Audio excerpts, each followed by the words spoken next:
Tua Tagovailoa continues to struggle. He threw 3 interceptions in yesterday's game, and the conversations swirl about Mike McDaniel's job. Tua took ownership after the game for the way he's handled himself both on and off the field, saying he has to be better. But new on NFL Live, head coach Mike McDaniel addressed the media just a little while ago. Here's what he had to say. Yeah, he's going to take the snaps this week, and he's going to be our starter this week. And my expectation is that we don't throw 10 picks. It will be competitive this week, and at the end of the week, I'll let you guys know who the backup is, in the hopes that somebody grabs and takes. There's not going to be words that are going to satisfy both the team, organization, fan base. Words are at this point, like, I would love to put a muzzle on. Like, we need to fix things and fast. RC, what do you make of what's going on in Miami right now? This doesn't get better. We've seen the best of Tua Tagovailoa. We've seen the best of the Miami Dolphins under the Mike McDaniel regime. When you look at this season, it's trending to be worse and worse each and every week. We've watched Tua Tagovailoa have these extreme highs when Mike McDaniel was acquired, and since then, we've seen a regression in his play. When you watch this team play on Sunday in Cleveland, this was not a team that seemed prepared, ready to execute, or had the effort of a winner. You know who's prepared for everything that's to come your way tonight is you. You were going to Monday Night Countdown. I'm done. Right after this. I hate to say goodbye, but it's not goodbye. It's see you soon. It's see you literally at the top of the hour. Because Monday Night Countdown comes your way after us on NFL Live, so you're going to go join them. You can leave now or you can stay. I'll probably go just stay and watch y'all over here. That sounds good. We'll send you like secret messages of some football and soak it all in. Everybody's here except Dan. We'll get to him in a second. Marcus Spears, Mina Kai. Marcus is Ryan back. Clark. Marcus is back.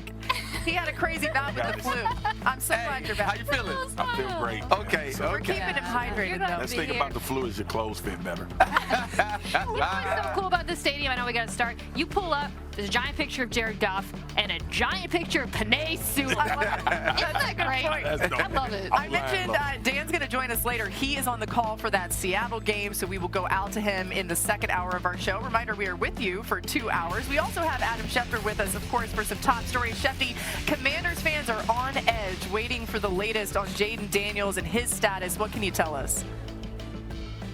It's very much in doubt for next Monday night's game against the Kansas City Chiefs. Now, Commanders head coach Dan Quinn is scheduled to speak to reporters in about 30 minutes. We'll bring you the very latest when Dan Quinn meets with the reporters, but I think it's fair to say that Jaden Daniels is probably unlikely to play next Monday night against the Chiefs after hobbling off against the Cowboys yesterday with a hamstring injury. We see Lamar Jackson, how much time it took him to come back. We'll see what the test today showed on Daniels. Meanwhile, the Panthers quarterback Bryce Young also is not expected to play this upcoming week due to an ankle sprain that he suffered yesterday against the Jets that caused him to leave the game. If Young cannot play, and Dave Canales, the head coach, said today is day-to-day, then Andy Dalton would step in once again to replace Bryce Young. We'll see if he can make it back and how soon. And a short time ago, the Dolphins head coach Mike McDaniel met with reporters. A lot of people thought at this time of the day, today, Mike McDaniel no longer would be the head coach, but the front office, the ownership, is not planning any changes anytime soon regarding Mike McDaniel, who said today that Tua Tagovailoa continues to be his quarterback. So all the people in South Florida waiting for some kind of change, waiting for some kind of update. For the time being, it's status quo in Miami as the Dolphins begin preparations for their next game in Atlanta. All right, we'll keep an eye on that. Adam is with us throughout the next 2 hours with all the latest. An update on the Bucs injuries is coming as well. But let's get back to the game of the day yesterday. That afternoon slate was just wild. So many entertaining games. This one, the craziest. The Giants led 19-0 heading into the fourth quarter. Now trying to hold that against the Broncos. Under 5 to go. 3rd and 5 at their own 35. And darts under pressure. Intercepted there by Justin Sterned.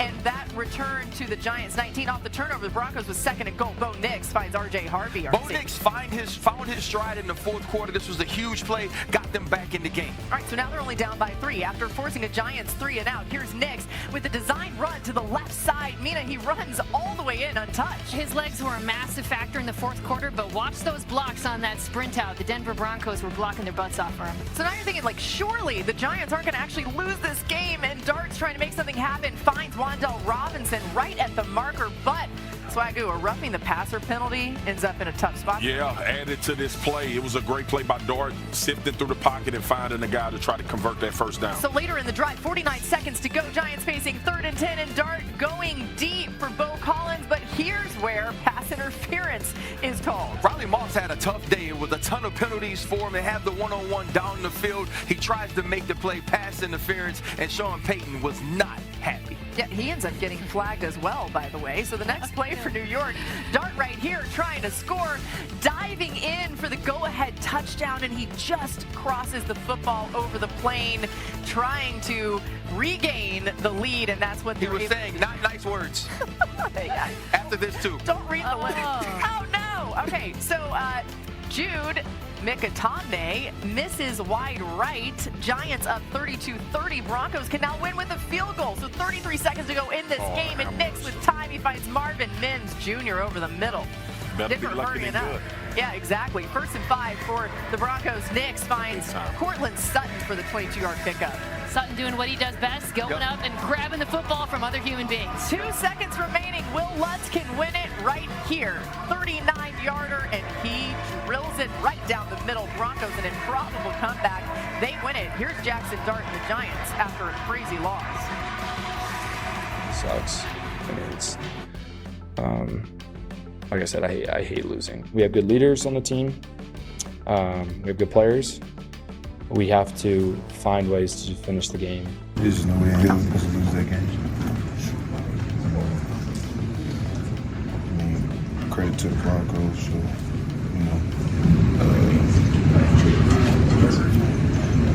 executing the way they did, but we gave that to them. There was no way they were supposed to win that game. Marcus, how does something like this even happen if you're the Giants? You give up 33 points in the fourth quarter. That's how something happens. And I know everybody is going to want to focus on the kicker and the extra points, and rightfully so. It's all a part of the game. But as a defense and the defensive staff, at some point you have to go win the game and force the issue. And that was my issue with the New York Giants. They tried to play it safe. They tried to play it like it was, well, they don't have a chance to come back. You didn't like the 3-man rush? Mina, as we speak. Listen, this was the first thing I talked about. This is an end of the half 2-minute situation where you rush for the bulk of your defense is in your defensive line. You get to the quarterback and you drop him. You go 3-man rushing. All the time in the world for Bo Nix. His legs is also a problem. Yeah. A throwing window as big as the damn stadium, and you convert on a long yardage situation. And these are the situations, brother, I'ma live by pressure. Like if we get beat and somebody gives something up, I can deal with that. Now everything is situational, but backed up on your side of the field, and we know that all you're playing for is field goal range.